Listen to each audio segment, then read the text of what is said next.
स्वागत है आप सबका मेरे चैनल एग्ज़ाम प्रिपरेशन में। अब हम भारतीय राज्य व्यवस्था के बारे में पढ़ना स्टार्ट करते हैं। तो आज जो हमारा इसका वीडियो रहेगा, फर्स्ट वीडियो रहेगा, जिसके में आज हम इसमें जो भी इसकी सामान्य परिचय होगा उसको आज हम पढ़ेंगे कि भारतीय राज्य व्यवस्था क्या है, इसमें राज्य क्या होता है, राज्य शब्द को सबसे पहले किसने दिया था और राज्य शब्द को मतलब कहने के लिए किस इन चीज़ों की ज़रूरत होती है, सबसे पहले कहाँ का संविधान बना, ये सारी की सारी चीज़ें आज हम इसमें पढ़ेंगे। जैसे सबसे पहले कहाँ का संविधान बना था, भारत के संविधान को किसने बनाया, सबसे छोटा संविधान कहाँ का है, लिखित संविधान सबसे पहले कहाँ बनाया गया था, और शासन प्रणाली कितने प्रकार की, जो आपके शासन प्रणाली के प्रकार है इसके लिए मैं एक अलग से वीडियो बना के लाऊंगी और अलग से इसको बताऊंगी। लेकिन अभी जितने भी आज हम इसमें सामान्य परिचय में जो जितने भी टॉपिक इसमें हम इसमें जितनी भी चीज़ों को हम कवर कर पाएंगे उतने हम देख लेते हैं कि इसमें सामान्य परिचय में कौन कौन सी चीज़ें जाननी ज़रूरी हैं और किन किन चीज़ों की इसमें हमें मतलब आवश्यकता होती है,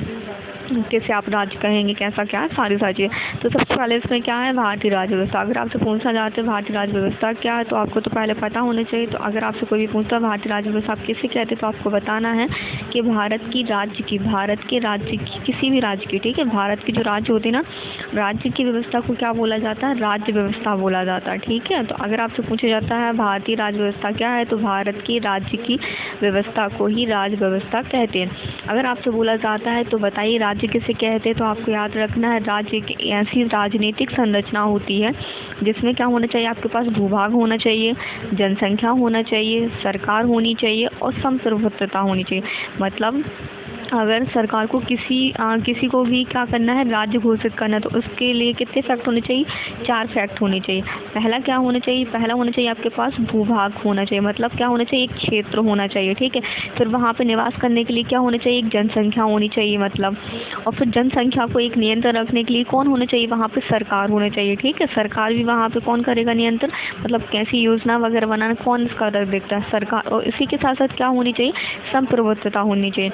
अगर आपसे पूछा जाता है कि राज्य आप किससे मतलब अगर किसी भी क्षेत्र को राज्य बनाना तो उसके लिए कौन कौन सी चीज़ आवश्यकता, तो आपको याद रखना है किसी भी जगह पे किसी भी क्षेत्र को राज्य अगर घोषित किया जाता है तो कितने आधार पर किया जाता है कि 4 आधार पर किसी भी को मतलब किसी भी भूभाग या किसी भी भूभाग को क्या कर सकते हो आप, राज्य घोषित कर सकते हो। उसमें क्या होना चाहिए, एक तो भूभाग होना चाहिए, खुद का भूभाग होना चाहिए, और क्या होना चाहिए, जनसंख्या होनी चाहिए, और फिर क्या होनी चाहिए, सरकार होनी चाहिए वहाँ कंट्रोल करने के लिए, और क्या होनी चाहिए, संप्रभुत्वता भी होनी चाहिए। सारी की सारी चीज़ें किसमें के अंदर आएगी, राज्य को, किसी भी क्षेत्र को क्या घोषित करने के लिए, राज्य घोषित करने के लिए होनी चाहिए, ठीक है। अगर आपसे पूछी जाती है इसकी डेफिनेशन परफेक्ट बता तो आप क्या बताओगे, तो राज्य एक ऐसी राजनीतिक संरचना होती है जिसके अंतर्गत भारत की सरकार, ठीक है, भारत की सरकार होगी, भारत की संसद होगी, न्यायपालिका और नौकरशाही को सम्मिलित किया जाता, उसे हम क्या बोलते हैं, राज्य कहते हैं। मतलब उसमें इन तीनों चीज़ों का नियंत्रण है। राजनीतिक संरचना होती है एक तो सबसे पहली बड़ी बात होती है, और इसके अंतर्गत भारत की सरकार भी काम करेगी, भारत की संसद भी काम करेगी, न्यायपालिका भी होगी, और जितने भी सरकार के जो काम करने वाले नौकर होते हैं ना, वो नौकरशाही भी उसमें हो, जैसे IPS IAS वगैरह सारे इसमें शामिल किए जाते हैं, ठीक है। वो सारी किस में आ जाती है, आपकी राज्य में आ जाती है। अगर जैसे आपसे पूछा जाता है भारत कैसा है तो आपको पता होना चाहिए 1947 के पहले भारत में संप्रभुत्वता नहीं थी, ठीक है, इसके पहले संप्रभुत्वता नहीं थी, लेकिन इसके बाद से क्या हुआ, 1947 के बाद भारत के पास संप्रभुत्वता आ गई थी, ठीक है। और अगर आपसे बात की जाए तो तिब्बत के पास, तो तिब्बत के पास अभी क्या खुद का भूभाग नहीं है, तिब्बत के पास किसका खुद का भूभाग नहीं, संप्रभुत्वता है, भूभाग खुद का नहीं है। महात्मा तथा कार्ल मैक्स दोनों, देखो महात्मा गांधी के और कार्ल मैक्स दोनों लोगों का मानना था कि राज्य नहीं होना चाहिए। इन दोनों ने क्या बोला था कि राज्य नहीं होनी चाहिए, मतलब सिर्फ सेंट्रल होनी चाहिए, जो केंद्र सरकार सिर्फ केंद्र सरकार होनी चाहिए, जहाँ की राज्य सरकार नहीं होनी चाहिए, ठीक है।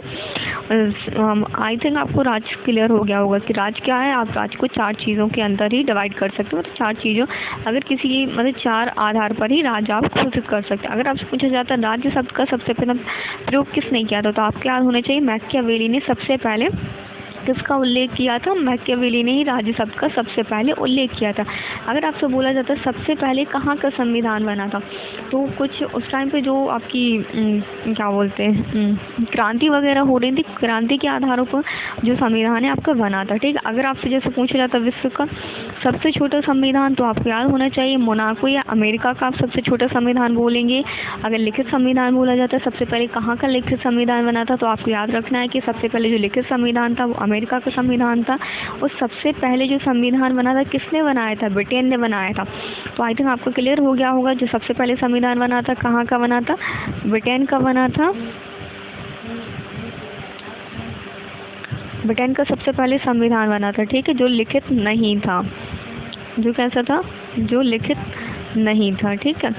और अगर आपसे पूछा जाता है लिखित संविधान सबसे पहले कहाँ का बना था, तो अमेरिका का बना था। और सबसे छोटा संविधान कहाँ का है, तो आपको याद रखा है मोनाको या अमेरिका। आपको दो ऑप्शन में एक दिया जाएगा।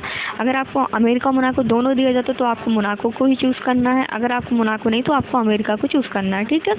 और अगर आपसे पूछा जाता है विश्व का सबसे बड़ा संविधान कहाँ का है, तो आपको याद रखना है विश्व का जो सबसे बड़ा संविधान है भारत का संविधान है, ठीक है।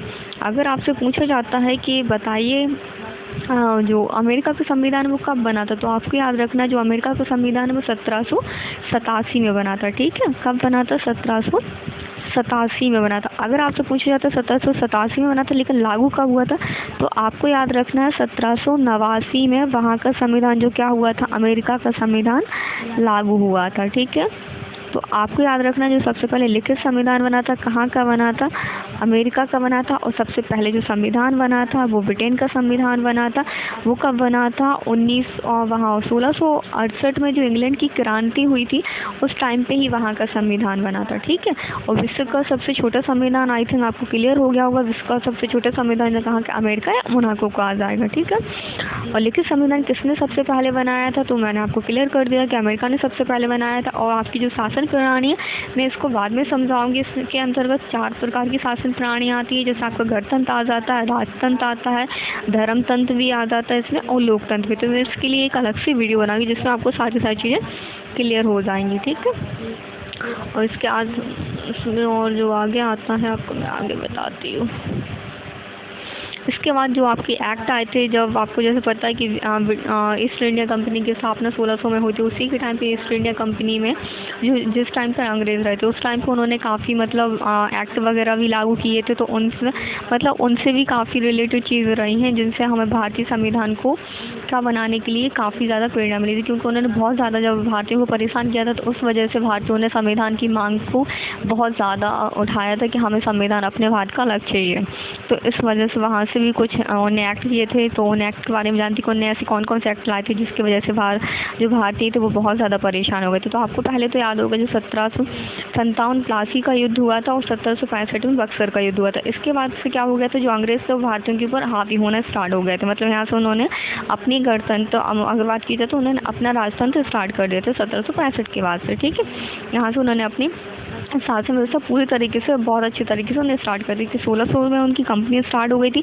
वो सिर्फ उन्होंने 20 सालों के लिए उसके लिए वो महारानी से इजाज़त लेके आए थे, लेकिन उन्हें फिर काफ़ी जब उनका बिजनेस अच्छा हुआ उन्हें फिर काफ़ी लंबे टाइम तक, इसलिए जब 1600 में स्टार्ट किया तो 1665 में बक्सर के युद्ध तक उन्होंने यहाँ पर पूरे में क्या किया, सिर्फ और सिर्फ व्यापार किया। इसके बाद उन्होंने फिर काफ़ी चीज़ें और अपनाने स्टार्ट की, जैसे इनका सबसे पहले आता है 1773 का रेगुलेटरी एक्ट।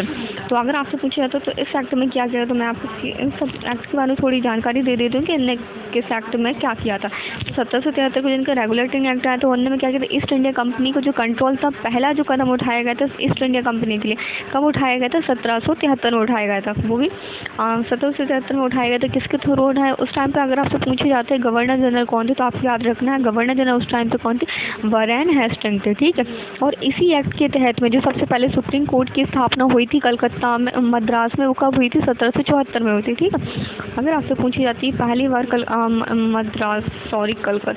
है मद्रास जो सुप्रीम कोर्ट की स्थापना हुई थी कब हुई थी, 1774 में सुप्रीम कोर्ट की स्थापना हुई थी। तो ठीक है, आप इस फैक्ट को भी याद रखेंगे। लास्ट तक इस फैक्ट को कंफर्म बता दूँगी सुप्रीम कोर्ट की स्थापना कहाँ थी, कलकत्ता या फिर मद्रास, मुझे कंफर्म नहीं याद आ रहा अभी इसका। और इसके बाद फिर कौन सा एक्ट आता है, 1784 जो आपका फिर इंडिया एक्ट आता है। इसमें अगर आपसे पूछा जाता है इस एक्ट में उन्होंने क्या क्या किया था, तो आपको याद रखना है इस एक्ट में जो था उनकी राजनीति और कौन से वाणिज्य दोनों के कार्यों के बीच में अंतर किया गया था। अभी तक सिर्फ क्या किया था उन्होंने 1773 में, सिर्फ उन्होंने कंपनी को कंट्रोल करने के लिए पहला कदम उठाया था। लेकिन अब इसमें क्या करने तो उनकी जो राजनीतिक काम थे, मतलब जो उनकी संधियाँ वगैरह थी वो अलग काम कर रही थी, जो उनका व्यापार था वो उन्हें अलग कर दिया था। अगर आपसे पूछा जाता है उन्हें वाणिज्य कार्ड के लिए, अगर वाणिज्य कार्ड के लिए बात की जाए तो कोड ऑफ डायरेक्टर की स्थापना की थी, जबकि राजनीतिक कार्ड के लिए कार्यों के लिए उन्होंने कोड ऑफ वोट की स्थापना की थी। ठीक है, तो इन्होंने क्या किया था, code of director, code of vote की स्थापना की थी। किसके लिए? कि अगर आपसे डायरेक्टर की बात की जाए तो किसके लिए की थी? वाणिज्य मतलब बिजनेस के लिए। और राजनीतिक काम जो उन्हें राज करना था, राजनीति के लिए उन्होंने क्या किया था, मतलब जो संधि वगैरह करे वो कौन करेगा? कोड ऑफ वोट करेगा। ठीक है, और अगर आपसे पूछे और इसमें क्या किया, तो इसमें गवर्नर की जो परिषद थी ना, उसमें मद्रास और बम्बई को भी स्थापित किया गया था। गवर्नर की जो परिषद थी मद्रास और बम्बई को भी उसमें स्थापित कर दिया गया था। इसके बाद 1833 का चार्टर एक्ट, तो इसमें क्या था, बंगाल के जो गवर्नर जनरल था उसको बंगाल का गवर्नर जनरल के साथ साथ कहाँ का, भारत का भी गवर्नर जनरल बना दिया गया था। और पहले भारत के गवर्नर जनरल कौन थे? तो आपको याद रखना है, भारत के पहले governor general Lord William Bentinck थे। ठीक है, कौन थे? लॉर्ड विलियम बेटिंग थे। आप इसको भी याद रखिए कब, 1833 में। और इसी के साथ क्या किया, तो भारत के साथ जो चाय का व्यापार था उसे समाप्त कर दिया गया था। चाय और चीनी के व्यापार को समाप्त कर दिया गया था, जबकि चीन के साथ जो चाय का व्यापार था वो इन्होंने स्थापित रखा था, उसको समाप्त नहीं किया गया था। अगर आपसे पूछा जाता है कि अंग्रेजों ने चीनी के जो चाय का व्यापार पर तो चीन के साथ कब समाप्त किया था, तो आपको याद रखना 1853 में।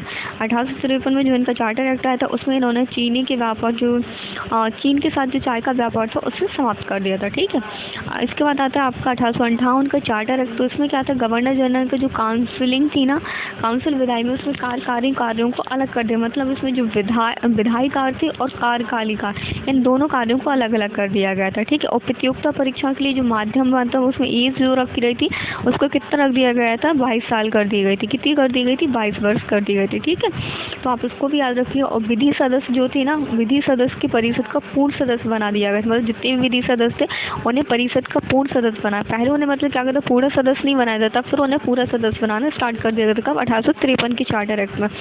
और इसी में क्या किया गया था, 1853 की चार्टर एक्ट में विधि निर्माण के लिए 12 सदस्यों की एक अलग से विधानसभा बनाई। मतलब जो विधान का जो मतलब नियम वगैरह बनाए थे उसके लिए 12 सदस्यों के लिए 12 एक सदस्य थे, उनका एक ग्रुप बनाया गया था, उसे विधानसभा की स्थापना की गई थी। और क्या बोला था उसे? विधानसभा बोला गया था। और अगर किसी भी नियम में अगर कुछ भी नियम बना तो उसके लिए किसकी अनुमति आवश्यक थी? गवर्नर जनरल की अनुमति आवश्यक थी। अगर आपसे पूछा जाता है पहली बार विधानसभा कब गठित की गई थी, तो 1853 का जो चार्टर एक्ट आया था उसमें विधि निर्माण के लिए 12 सदस्यों की विधानसभा की स्थापना की गई थी। वो भी किसकी अनुमति से की गई थी? गवर्नर जनरल की अनुमति से की गई थी। और सबसे पहले गवर्नर जनरल को वीटो शक्ति जो दी गई थी वो कहाँ दी गई थी? 1853 की चार्टर एक्ट में ही दी गई थी। ठीक है, तो आपको याद रखना जो 1833 में जो हुआ था कौन सा, उसमें क्या किया था, उसमें जो बंगाल के गवर्नर जनरल था उसको भारत का गवर्नर जनरल बना दिया गया था। ठीक है, और क्या कहते, भारत के साथ जो व्यापार था उसको समाप्त कर दिया गया था। लेकिन चाय का जो चीन के साथ व्यापार था उसको समाप्त नहीं किया गया था। उसको समाप्त कब किया गया था? उसको जो समाप्त किया गया था 1853 में उसको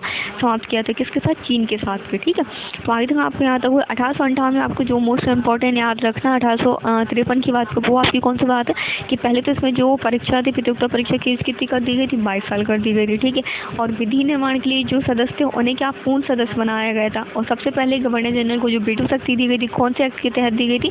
1853 के एक्ट के तहत दी गई थी। ठीक है, और विधानसभा में जो मतलब विधानसभा तो उसमें 12 सदस्यों को की स्थापना की गई थी। वो भी किसकी अनुमति पर? गवर्नर जनरल की अनुमति पर की गई थी। इसके बाद आता है आपका 1858 का भारत शासन अधिनियम।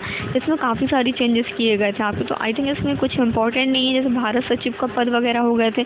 और इसमें पहले अगर आपसे वायसराय पूछे जाते हैं तो आपको पहले वायसराय थे। इसमें जो गवर्नर जनरल थे, गवर्नर जनरल के बाद इससे क्या हो, भारत के वायसराय बनाए गए थे। तो अगर आपसे पूछे जाता है भारत के वायसराय कौन थे, तो आपको याद रखें लॉर्ड कैनिंग थे। लॉर्ड कैनिंग कौन थे? आपके भारत के पहले वायसराय थे। ठीक है, फिर इसके बाद आता है आपका 1858 का तो हो गया। 1909 का जो भारत शासन अधिनियम था, तो आपको इसमें सिर्फ एक ही दो बात याद रखनी है।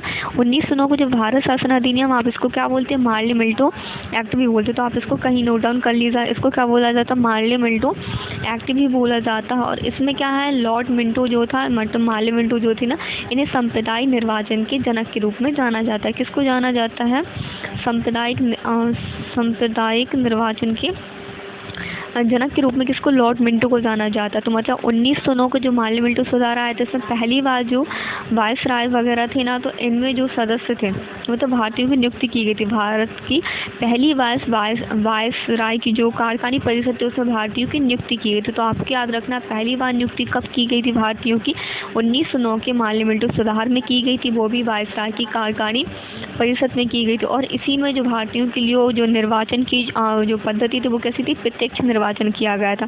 कौन सा निर्वाचन किया गया था, प्रत्यक्ष निर्वाचन किया गया था। ठीक है, तो आपको इसको भी याद रखना है। प्रत्यक्ष निर्वाचन भारतीयों के लिए चुना गया था, वो किसमें, 1909 का जो मार्ली मिंटो सुधार। अगर आपसे पूछा जाता है सबसे पहले चुनाव के लिए निर्वाचन वगैरह नामांकन कहाँ से स्टार्ट किया गया था, तो आपको याद रखना है जो अप्रत्यक्ष चुनाव जो सबसे पहले नामांकन शुरू किया गया था 1892 में किया गया था। लेकिन 1909 का जो मार्ली मिंटो सुधार आता है इसमें प्रत्यक्ष निर्वाचन पद्धति लाई जाती, भारतीयों को चुना भी जाता और इसमें वायसराय की कार्यकारिणी जो परिषद थी उसमें भारतीयों की नियुक्ति भी की जाती। ठीक है, और अगर आपसे पूछा जाता है कि भारत में सांप्रदायिक निर्वाचन का जनक किसे कहा जाता है, तो आपको याद रखना है जो भारत में सांप्रदायिक निर्वाचन का जनक कहा जाता है, किसको कहा जाता है, मार्ली मिंटो को कहा जाता है। ठीक है, मिंटो को कहा जाता है, लॉर्ड मिंटो बोला जाता है इनको, लॉर्ड मिंटो को इसका जनक कहा जाता है। इसके बाद आता है आपका 1909 का भारत शासन अधिनियम। इसको आप क्या बोलते हैं, तो आप इसमें भी आप समझ लीजिए। सबसे पहले अगर आपसे पूछा जाता है भारत में पृथक निर्वाचन व्यवस्था कब स्टार्ट की गई थी, तो आपको याद रखना है जो 1919 का भारत शासन अधिनियम है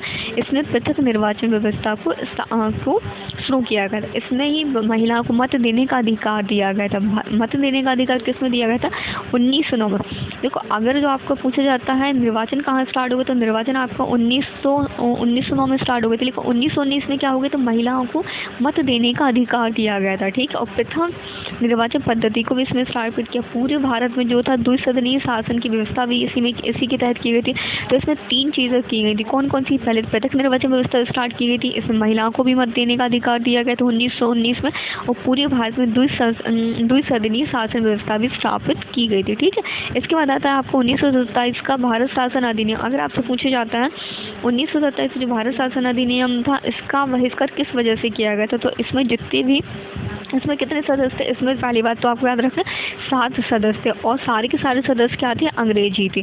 और भारतीय अंग्रेजों ने क्या कहा था, जो भारत शासन अधिनियम जो साइमन कमीशन है वो भारत में आके इसमें किसका निर्माण करेगा, संविधान का निर्माण करेगा। लेकिन संविधान का निर्माण क्यों, पहली बात तो इसका बहिष्कार इसलिए किया गया क्योंकि इसमें जितने भी सदस्य सारे के सारे सदस्य कहते 7 सदस्य 7 सदस्य अंग्रेज थे, जिसकी वजह से इसका बहिष्कार किया गया था। ठीक है, और अगर आपसे पूछा जाता इसी बहिष्कार में इसका बहिष्कार करने की वजह से लाला लाजपत राय की क्या हो गई थी, मृत्यु भी हो गई थी। तो आपको पूछा जाता है साइमन कमीशन का जो बहिष्कार करने की वजह से किसकी मृत्यु हो गई थी, तो आपको याद रखना है लाला लाजपत राय की भी मृत्यु किसकी वजह से हुई थी, साइमन कमीशन का बहिष्कार करने। अगर आपसे पूछा जाता है साइमन कमीशन का बहिष्कार क्यों किया गया था, तो आपको याद रखना है इसमें 7 सदस्य जितने भी सदस्य थे, पहली बात तो 7 सदस्य वो सारे के सारे कैसे थे, अंग्रेजी। हाँ, वो सारे के सारे कैसे सदस्य थे, अंग्रेज थे। इस वजह से इसका क्या किया गया था, बहिष्कार किया गया था। ठीक है, इसके बाद आपको 1935 का भारत शासन अधिनियम। तो आपको इसमें याद रखना है जो 1935 का भारत शासन अधिनियम था इसमें क्या था, इसी एक्ट के तहत में जो बर्मा को भारत से अलग कर दिया गया था। क्या किया गया था, बर्मा को भारत से अलग कर दिया गया था। और 1935 के जो भारत शासन अधिनियम इसमें कितनी धाराएं थे, तो इसमें आपको याद रखना है टोटल 551 धाराएं थी और कितने पार्ट थे, और 15 भाग थे। ठीक है, 15 आपके इसमें क्या थे, पार्ट थे। तो आपको इसको भी याद रखना, सबसे बड़ा आपका जो भारत शासन अधिनियम माना जाता है कौन सा, 1935 का भारत शासन अधिनियम माना जाता है। और अगर आपसे पूछा जाता है भारतीय संविधान पर सबसे ज़्यादा प्रभाव किस अधिनियम का पड़ा है, तो आपको याद रखना है जो सबसे ज़्यादा प्रभाव पड़ा है भारत शासन अधिनियम 1935 भारत शासन अधिनियम का ही प्रभाव किस पे पड़ा है, भारतीय संविधान के ऊपर सबसे ज़्यादा पड़ा है। तो आपको आई थिंक सारे एक्ट क्लियर हो गए होंगे। इन एक्ट में कुछ ज़्यादा याद नहीं करना, बस इतना ही याद रखना है। और अगर आपसे पूछा जाता है जो संविधान सभा, अगर आपसे पूछा जाता है कि जो भारत का बंटवारा हुआ तो किस योजना के तहत हुआ था, तो आपको याद रखना 1947 के माउंट बेटन योजना के तहत हुआ था। ठीक है, कौन सी योजना के तहत हुआ था, 1947 1947 का जो आपका कौन सी योजना था, माउंटबेटन योजना के तहत में किसका हुआ था, उसका मतलब माउंटबेटन योजना के तहत में भारत का बंटवारा भारत और पाकिस्तान 2 गणराज्य में हुआ था। उसका पहली बात तो जो योजना आई थी माउंटबेटन योजना, उसका मेन उद्देश्य ही भारत का बंटवारा करना था। ठीक है, इसका मेन उद्देश्य था भारत का बंटवारा करना 2 राज्यों के मध्य में सीमा। उसमें अगर आपसे पूछा जाता है 2 गणराज्य बना दिए गए थे, एक भारत और पाकिस्तान। इनके बीच में जो लाइन खींचने का काम किया था उसके लिए कौन सा आयोग बनाया गया था, तो आपको याद रखना उसके लिए जो आयोग बना था 14 अगस्त 1947 को बना था। कब बना था? 14 अगस्त 1947 को बना था। ठीक है, 1947 में ही कौन सी योजना आई थी आपकी, माउंटबेटन योजना आई थी।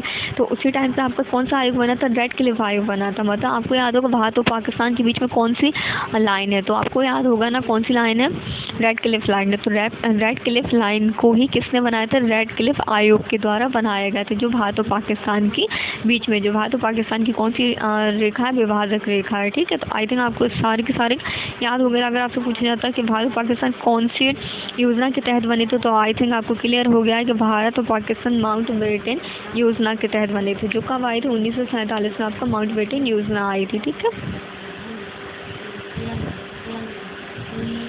इसके बाद कुछ और फैक्ट आ जाते हैं जिनसे रिलेटेड आपके इसमें काफ़ी अच्छे फैक्ट निकल के आते हैं। जैसे आपका सबसे पहले 1895 में अगर आपसे पूछा जाता है स्वराज में, तो क्या स्वराज की सबसे पहले मांग किसने मतलब की थी, तो आपको याद रखना 1895 तिलक ने लोगों के सामने, मतलब जो स्वराज शब्द था ना, मतलब स्वराज का मतलब मेरा खुद का राज होना चाहिए, मतलब हमारा खुद का, पूरे देश के लिए।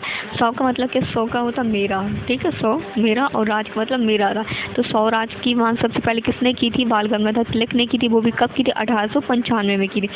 अगर आपसे पूछा जाता है 1895 में की थी, वो उन्होंने क्या किया था? 1895 में लोगों के सामने स्वराज शब्द को रखा था। और अगर आपसे पूछा जाता है स्वराज शब्द सबसे पहले दिया किसने था, तो आपको याद रखना है दयानंद सरस्वती ने स्वराज शब्द को दिया था। ठीक है, दयानंद सरस्वती ने क्या किया था? स्वराज शब्द को दिया था। और अगर आपसे पूछा जाता स्वराज शब्द को लोगों के सामने किसने रखा था, तो बाल गंगाधर तिलक ने रखा था। और इसी के बाद 1906 में कांग्रेस का जो कलकत्ता आपका अधिवेशन हुआ था, उसमें सबसे पहले स्वराज की मांग ब्रिटिश सरकार से की गई थी। वो भी किसके द्वारा?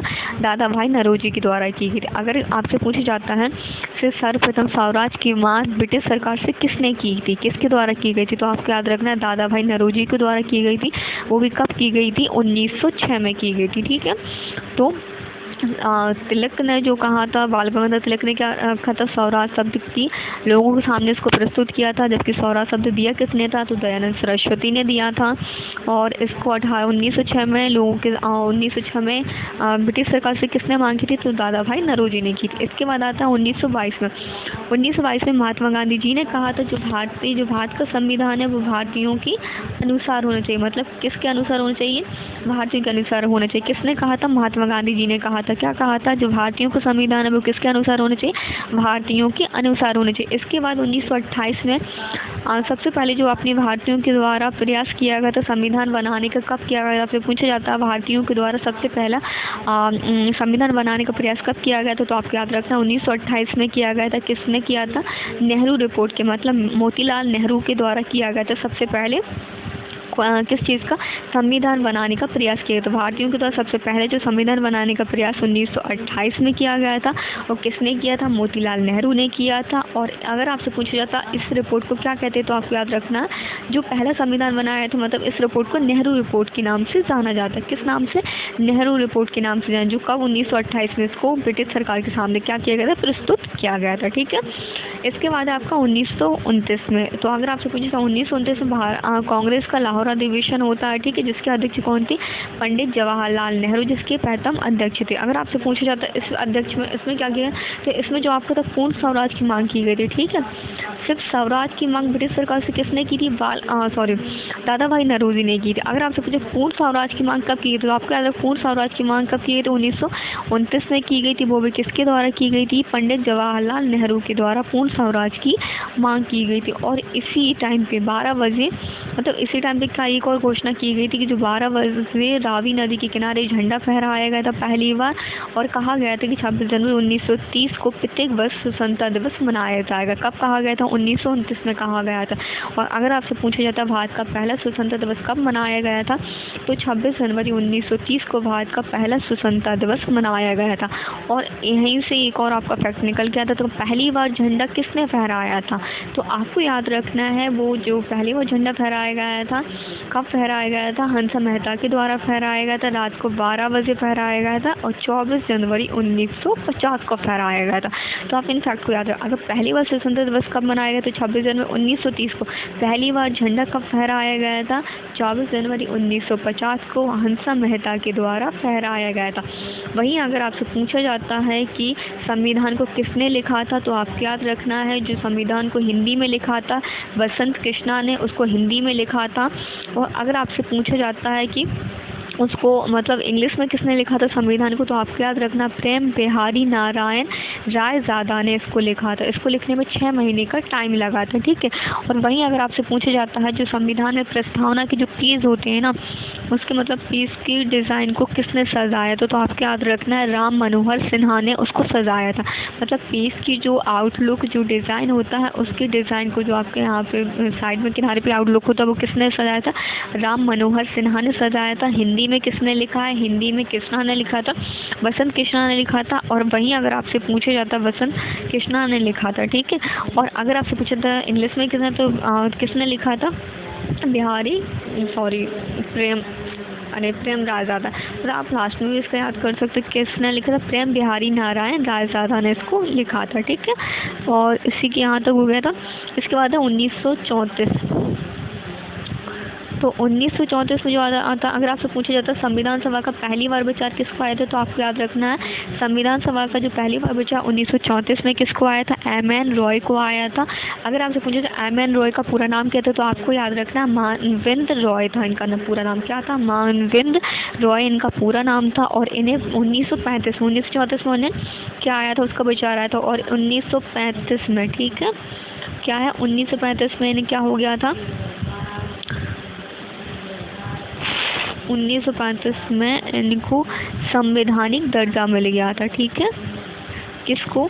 संविधान सभा के लिए जो उनको पहली बार विचार आया था ना एम.एन. रॉय को, तो उन्हें 1935 में वैधानिक दर्जा दे दिया गया था। इसके बाद 1940 में अगस्त प्रस्ताव आया था। तो आपको सिर्फ इसको डेट याद रखना है कि अगस्त प्रस्ताव कब आया था, तो आपको याद होना चाहिए कि 1940 में अगस्त प्रस्ताव आया था, ठीक है। और 1942 में क्या कौन सा नियम कौन सा एक्ट पारित किया गया, तो आपको याद होना चाहिए 1940 में 1942 भारत छोड़ो एक्ट पारित किया गया था। वो 14 जुलाई 1942 में किया गया था। और वहीं अगर आपसे पूछा जाता है इसको कब शुरू किया गया था, तो आपको याद रखना 9 अगस्त 1942 में इसको शुरू किया गया था। कब स्टार्ट किया गया था भारत छोड़ो अधिनियम को? 9 अगस्त 1942 को। और इसे आप क्या बोलते हैं? इसे हम अगस्त क्रांति के नाम से भी जानते हैं। तो भारत छोड़ो अधिनियम को हम किस नाम से जानते हैं? अगस्त क्रांति के नाम से भी जानते हो। भारत छोड़ो जो शब्द था वो किसने दिया था, तो आपको याद रखना है यूसुफ मेहर अली ने भारत छोड़ो जो शब्द है वो दिया था, ठीक है। तो भारत छोड़ो शब्द को किसने दिया था? यूसुफ मेहर अली ने दिया था। और अगर आपसे पूछा जाता है कि इसमें मतलब करो या मरो का नारा किसने दिया था, तो इसमें करो या मरो का नारा महात्मा गांधी जी को द्वारा दिया गया था। कौन से एक्ट में दिया था? 1942 के भारत शासन भारत छोड़ो एक्ट में दिया गया था, ठीक है। भारत छोड़ो आंदोलन में दिया गया था। और अगर आपसे पूछा जाता है कि मतलब इसकी जो बैठक हुई थी वहाँ कहाँ हुई थी, तो आपको याद रखना है मुंबई के ग्वालियर टैंक के मैदान में इसकी बैठक हुई थी, ठीक है। कांग्रेस की बैठक हुई थी जिसमें गांधी जी ने तकरीबन 70 मिनट का भाषण दिया था। और उसी भाषण के तहत उन्होंने करो या मरो का नारा दिया था, ठीक है। और इसी के तहत 9 अगस्त को मतलब 9 अगस्त 1942 को इसको स्टार्ट होना था। 9 अगस्त 1942 की जो सुबह थी उसी दिन कांग्रेस के जो बड़े नेता थे उन्हें गिरफ्तार कर लिया गया था। वो भी किस ऑपरेशन के तहत? तो 0 आवर्स ऑपरेशन के तहत महात्मा गांधी को कस्तूरबा गांधी को और सरोजिनी नायडू को, इन जो यहाँ के जो मैन थे ना, इन सबको गिरफ्तार करके जो आगा खां पैलेस था उनमें इन्हें रखा गया था। ठीक है, तो आप इसको भी याद रख लीजिएगा। इसके बाद 1940 में जो आपका आता है, लास्ट आता है कैबिनेट मिशन आता है, जिसमें कितने मेंबर थे? 3 मेंबर थे। और अगर आपसे पूछा जाता है भारत में जो संविधान सभा का गठन हुआ था वो किसके तहत हुआ था, तो आपको याद रखना है जो संविधान सभा का गठन हुआ था कैबिनेट मिशन के तहत ही हुआ था। तो कैबिनेट मिशन कब आया था? 1940 में आया था। इसमें कितने मेंबर थे? तो आपके इसमें तीनों मेंबरों के नाम याद रखने। इसमें कितने मेंबर थे? 3 मेंबर थे। कौन से थे? पैथिक थे, तो आपको याद रखना पैथिक लॉरेंस थे। कौन से सबसे पहले नंबर पर आप इसमें नाम रख लीजिएगा, पैथिक लॉरेंस थे सबसे पहले तो। ठीक है, और सेकंड नंबर पे आते हैं आपके स्टेफर्ड क्रिप्स आ जाते हैं, पहले आते हैं पैथिक, सेकंड नंबर पे अगर आपसे पूछा जाता है तो स्टेफर्ड आते हैं, स्टेफर्ड क्रिप्स आ जाते हैं, और तीसरे नंबर पे जो आते हैं आपकी एवीजी एलेंजर आ जाते हैं। ठीक है, एवी एलेंजर आ जाते हैं। तो जो तीनों के तीनों जो आ जाते हैं वो किस में आ जाते हैं? कैबिनेट मिशन में आ जाते हैं। जो कैबिनेट मिशन कब आया था? 1940 में आया था, जिसके तहत में क्या किया गया था? संविधान सभा का गठन कैबिनेट मिशन के द्वारा ही किया गया था। ठीक है, और बस आज के लिए इतना ही था। और इसके बाद जो नेक्स्ट वीडियो होगी वो आपके संविधान सभा के ऊपर रहेगी कि संविधान सभा में कितने सदस्य थे, कितनी जनसंख्या पर मतलब कितने लोगों का निर्वाचन होना था, कितनी लाख है, कितनी करोड़ जनसंख्या थी उस टाइम पे, कितने निर्वाचित सदस्य थे, ब्रिटिश की कितनी उसमें देसी रियासतें थी, सदस्य वगैरह थे, कितनी चीफ कमिश्नरी वगैरह थी।